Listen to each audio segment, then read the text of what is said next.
Today we are going to be discussing the difficulty of the game. That's right, the difficulty of the game. Please click the like button, guys, because for reasons unbeknown to mankind, the video didn't record last time I tried, so a bit annoyed by that. Anyway, get the annoyance out of the video, guys. Sorry, I am very tired. I've had a long day. Oh, last year of school. Please hurry up and end. Right, so I'm Rue399. How do you do? Oh, look at that. Oh, almost got him. Oh well, that was unlucky. Unfortunate. Anyway, as I said, we're going to be discussing the difficulty of the game. Now, something that's been on my mind for about 10 seconds, I think. I noticed, I seem to be getting better and better at Call of Duty as time goes by. Great comedy, should watch it. As time goes by, Anyway, sorry, I'm in a bit of a random mood today, guys. I'm feeling good about life, and I like it. I like the fact that I'm feeling good about life. So yeah, right. So why do I feel as if I'm getting better at Call of Duty? It could just be that I'm getting better at the game and I'm learning more about it. But for the fact is, for 2 years, I've known pretty much not exactly the same, but I've learned, not very much, because what is there to learn once you know how do you sort of play with each weapon, how you go about going about a map, what strategies you implement? There's not too much to learn, and I've probably started playing Call of Duty less than ever before, but I seem to be playing seem to be playing quite a bit better. And from my recent scores, you may notice I'm playing pretty well, and I don't know why that is. I was trying to pin it down, because in Call of Duty 4, if you were, let's go back even further, go back way back, many years ago now.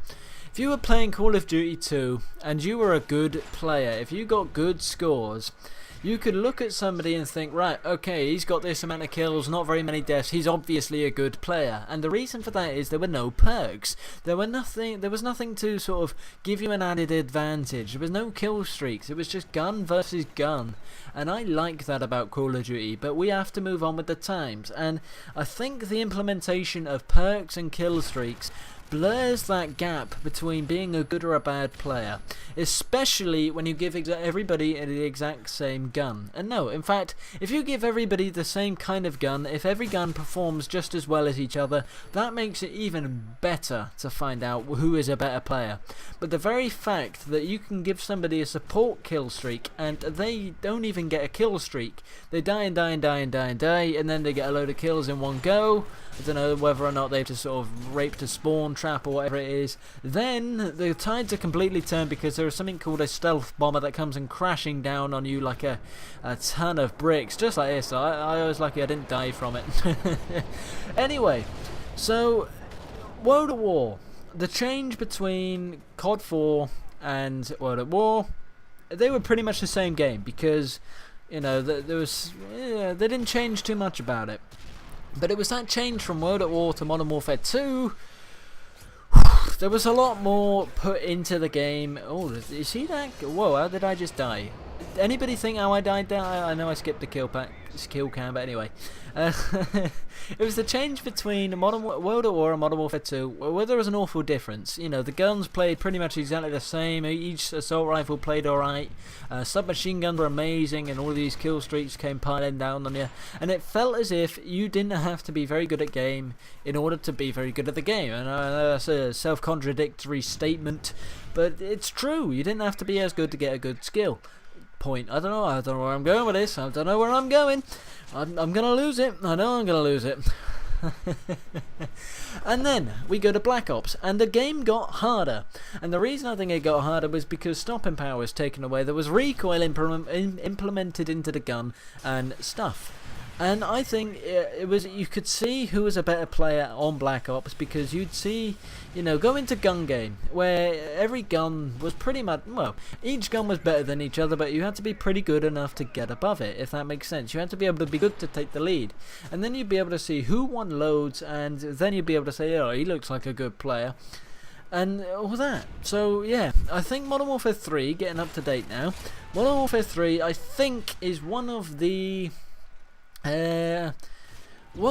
more balanced. Sorry, that's my phone. Hang on.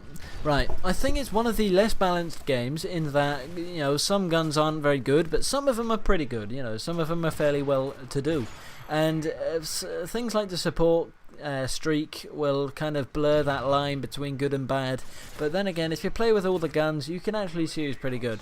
And normally, if you're a good player, you're at the top of the board, and if you're not, you're not. So guys, that's been my commentary on how difficult the game is. If you enjoyed it, please click the like button as well, because I'd really appreciate that. Also, you can check out my other YouTube channel where I put up a Battlefield Let's Play every couple of days. So there's a link to that in the description below. So thank you very much for watching, guys. Have a good day, and have a good night, and have a good evening, and sleep. Alright, bye! Thanks for watching. Sorry if I've been weird this time.